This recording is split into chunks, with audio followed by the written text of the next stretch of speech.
નમસ્કાર મિત્રો, એડમિશન કમિટીમાં ધોરણ 12 પછીના ડિગ્રી એન્જિનિયરિંગના પ્રવેશના એક અગત્યના તબક્કામાં આપણે હવે જઈ રહ્યા છીએ. ઇમ્પ્રુવમેન્ટ પરીક્ષાની પરિણામની જાહેરાતની બાદ અને પૂરક પરીક્ષાના પરિણામના જાહેર થયાના પછી આપણે હવે રાઉન્ડ 2, રાઉન્ડ 3 અને આગળના સરકારી અને બિનસરકારી સંસ્થાઓના રાઉન્ડની પણ કાર્યવાહી હવે શરૂ કરીશું. આ તબક્કે ઘણી બધી વાત અથવા ઘણા બધા ઇમ્પોર્ટન્ટ વિગતો જે છે જે આપની જોડે અમને ચર્ચા કરવાની જરૂરી લાગે છે, એના માટે થઈને આજે આપણે ભેગા થયા છીએ. આ મેરિટ છે એ એસીપીસીની જે વેબસાઇટ છે acpc.gujarat.gov.in એમાં મેરિટ લિસ્ટ સર્ચમાં જઈને પણ તમે મેરિટને જોઈ શકશો. એમાં તમારા રિવાઇઝડ મેરિટ માર્ક્સ, તમારા ગુજસેટના પર્સન્ટાઇલ એમાં કોઈ ચેન્જ થયો નહીં હોય. જે વિદ્યાર્થીઓએ પૂરક પરીક્ષામાં ઇમ્પ્રુવમેન્ટની પરીક્ષા આપેલી છે એમાં એમના પરિણામમાં જો કોઈ ફેરફાર થયા હશે તો એમના રિવાઇઝ પર્સન્ટાઇલના માર્ક્સ અને એ મેરિટ માર્ક્સ ફરીથી બતાવવામાં આવે છે. એ સાથે સાથે તમારો નવો મેરિટ ક્રમાંક આપવામાં આવે છે, એ બતાવવામાં આવશે. આ સાથે જે વિદ્યાર્થીઓ નવા રજિસ્ટર થયા છે એને અને ઇમ્પ્રુવમેન્ટને ધ્યાને રાખીને તમામ વિદ્યાર્થીઓના મેરિટ રેન્કમાં જે ફેરફાર છે એ તમને ત્યાં આગળ આપવામાં આવે છે. આપણે જાણીએ છીએ કે પૂરક પરીક્ષામાં પણ પાસ થયેલા વિદ્યાર્થીઓનું રજિસ્ટ્રેશન કરવામાં આવ્યું હતું. આ વિદ્યાર્થીઓને સરકારના પ્રવર્તમાન નિયમ અનુસાર બધાને ઓફર કર્યા પછીની સીટો આપવામાં આવે છે, એટલે એમનો મેરિટ ક્રમાંક છે એ 5થી શરૂ કરવામાં આવે છે.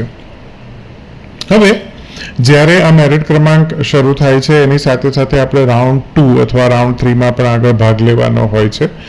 આ રાઉન્ડ 2 અને રાઉન્ડ 3માં ભાગ લેતા પહેલા તમામ વિદ્યાર્થીઓએ એમના એનઆઈસીના પોર્ટલમાં જઈ ચોઇસ ફિલિંગમાં જવાનું રહેશે અને ચોઇસ ફિલિંગમાં જઈ અને કન્સન્ટ આપવાની રહેશે. હવેના તમામ રાઉન્ડમાં તમારી ચોઇસ ફિલિંગ તમારી સંમતિથી જ થશે, એટલે તમારે એમાં કન્સન્ટ આપવાની રહેશે.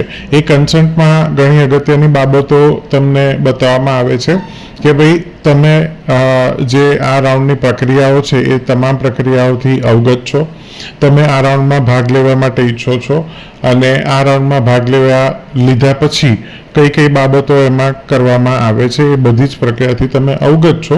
આ પ્રકારની સંમતિ અથવા તો કન્સન્ટ છે એ તમારા પાસેથી લેવામાં આવે છે, જે આપણે રિફર કરવાની રહેશે, વાંચવાની રહેશે. આ કન્સન્ટમાં ખરેખર શું છે એ બાબતો આપણે આજે અત્યારે અહીંયા આગળ ચર્ચા કરવાના છીએ. આ વિદ્યાર્થીઓને જેને બી કન્સન્ટમાં આપવી હોય અથવા તો નવા રાઉન્ડમાં ભાગ લેવો હોય એને કોઈ પણ બી જગ્યાએ નવા કોઈ પણ બી ડોક્યુમેન્ટ વેરીફાઈ કરવાના કે એ કન્સન્ટ આપ્યા પછી ક્યાંય પણ બી કોઈ ડોક્યુમેન્ટ જમા કરાવવાની જરૂર નથી. જે વિદ્યાર્થીઓને મેરિટ રેન્ક છે એવા તમામ વિદ્યાર્થીઓ આ રાઉન્ડમાં ભાગ લઈ શકશે. એમાં એ લોકો તેમની ચોઇસને મોડિફાય કરી શકશે, નવી ચોઇસ ઉમેરી શકશે અને જૂની ચોઇસને ડિલીટ પણ કરી શકશે.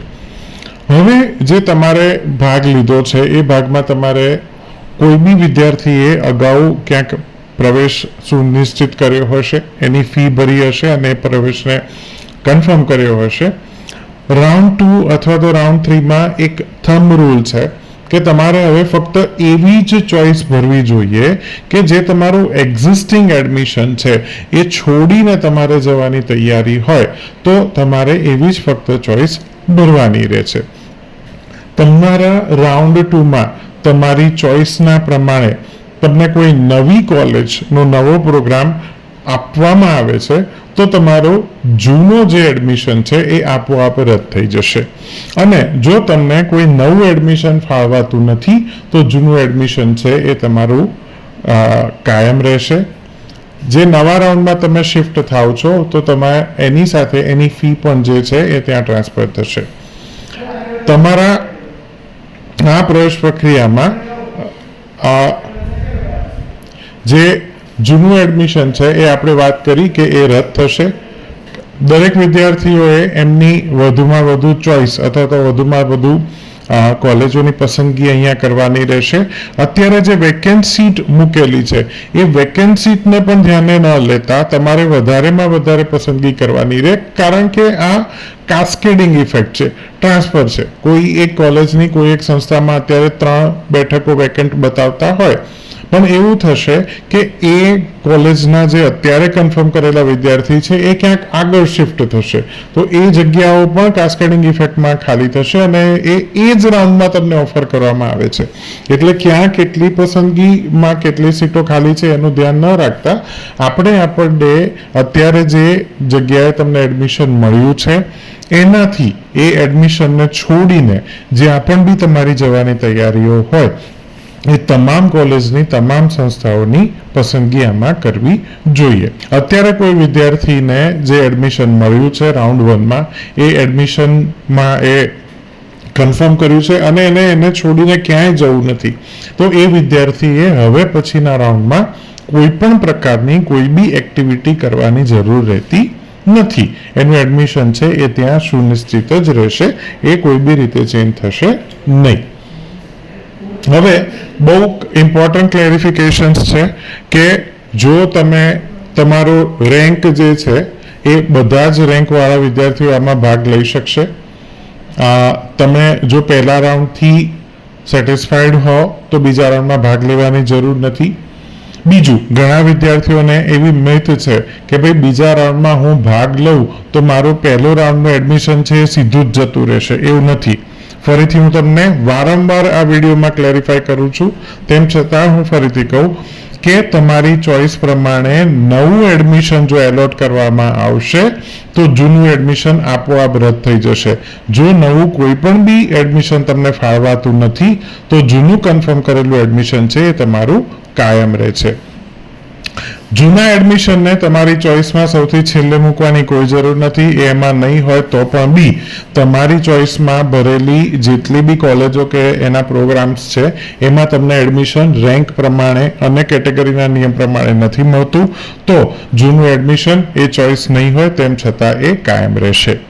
જે વિદ્યાર્થીએ અગાઉ કોલેજમાં અથવા એમની સંસ્થામાં તમને એડમિશન ઓફર કરવામાં આવ્યું છે અથવા તો એને એડમિશન કન્ફર્મ કર્યા પછી એ એડમિશનને રદ કર્યું છે, તો એવી કોલેજો અને એવી કોલેજોનો એ પ્રોગ્રામ કે જે તમારને પહેલા ઓફર કર્યો હતો અને તમે કાં તો કન્ફર્મ નથી કર્યો કાં તો એને કન્ફર્મ કર્યા બાદ રદ કર્યો છે, એ તમારી ચોઇસમાં હશે તેમ છતાં પણ એ તમને ફાળવવામાં આવશે નહીં.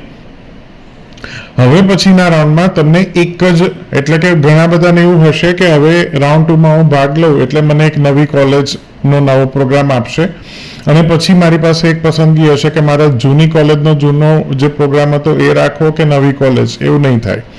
તમને ફક્ત એક જ એલોટમેન્ટ થશે. તમારી ચોઇસ પ્રમાણે જો નવું એડમિશન મળશે તો એ ફાળવવામાં આવશે.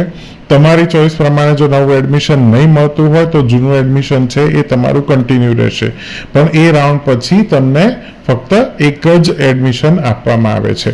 જો કોઈ વિદ્યાર્થીને એની ચોઇસ પ્રમાણે નવું એડમિશન ફાળવાયું છે તો જૂનું એડમિશન આપોઆપ રદ થયું છે અને એ નવા એડમિશનને કન્ફર્મ નથી કરતો અથવા તો કન્ફર્મ કર્યા પછી કેન્સલ કરે છે તો એના બંને એડમિશન તમારા ગયા છે.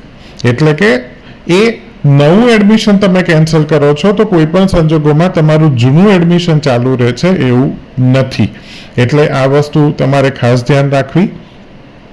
મેં ફરીથી કીધું કે વેકેન્સી જે છે એ કાસ્કેડિંગ વેકેન્સી હોય, અત્યારે કદાચ એ વેકેન્સી અવેલેબલ ના હોય, પણ જેમ જેમ એ છોકરા ઉપર મૂવ થશે એમ એમ એ વેકેન્સી વધતી જશે. એટલે એને ધ્યાને રાખી તમારે મેક્સિમમ, ભલે એ વેકેન્સી અત્યારે ઓછી હોય તો તમારે એમાં ચોઇસ જવું હોય તો ભરવી 100% હિતાવહ છે. જો તમે નવું એડમિશન ફાળવાયું છે એને કન્ફર્મ નથી કરતા તો જૂનું એડમિશન પણ આપોઆપ રદ થયું છે એ કોઈ બી સંજોગોમાં તમને ફરીથી આપવામાં આવતું નથી.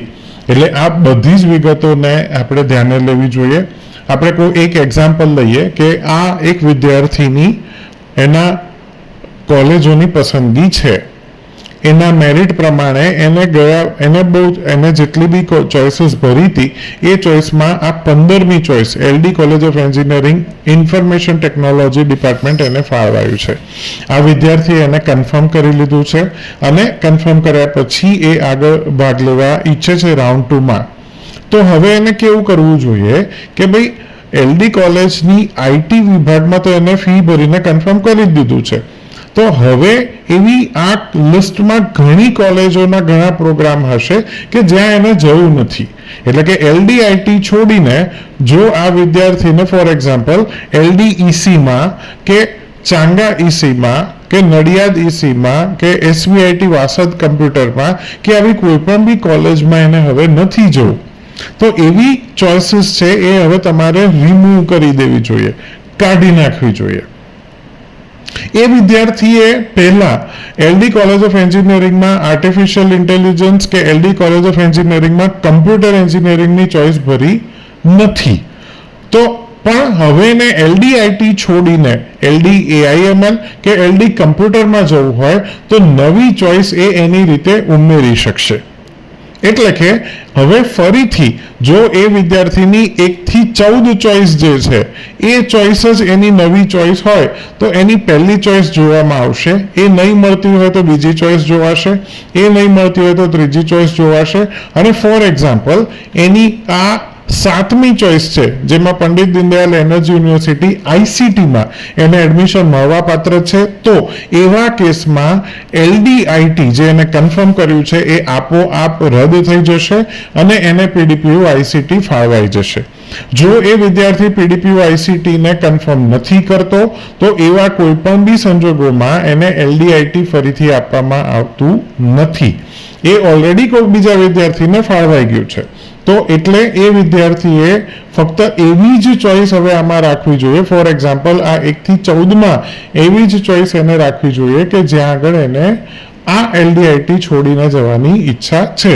એને ફોર એક્ઝામ્પલ નિરમામાં હજી ઇલેક્ટ્રોનિક્સ કમ્યુનિકેશનમાં કે ઇલેક્ટ્રોનિક ઇન્સ્ટ્રુમેન્ટેશનમાં કે LD-ECમાં જવું હોય તો એ ચોઇસીસ એને એવી રીતે આગળ મૂકવી જોઈએ. LD-IT જે એની ઓલરેડી કન્ફર્મ કરેલી ચોઇસ છે એને આ ચોઇસ ફિલિંગમાં મૂકવાની કોઈ જરૂર નથી. જો હશે તો પણ બી વાંધો નથી અને નહીં હોય તો પણ બી પ્રશ્ન રહેતો નથી. તો એની આ ચોઇસીસ આવી રીતે એને ભરવાની થાય છે. મેં કીધું એમ કે ભાઈ જૂની ચોઇસ ફિલિંગમાં એને આ 10મી ચોઇસ ઉમેરેલી નથી પણ હવે એને જવું છે તો એ 10મી ચોઇસ આવી રીતે ઉમેરી શકે છે. એ 10મી ચોઇસ એને એવા જ કિસ્સામાં જવું છે કે આ 1 થી 9 ચોઇસમાં જો એને નથી મળતું તો જ એને આ 10મી ચોઇસ જોઈએ છે. ફોર એક્ઝામ્પલ એને આ 10મી ચોઇસ એનાથી બી ઉપરની પ્રાયોરિટીમાં જોઈતી હોય તો એને એ ઉપર લેવી જરૂરી થશે.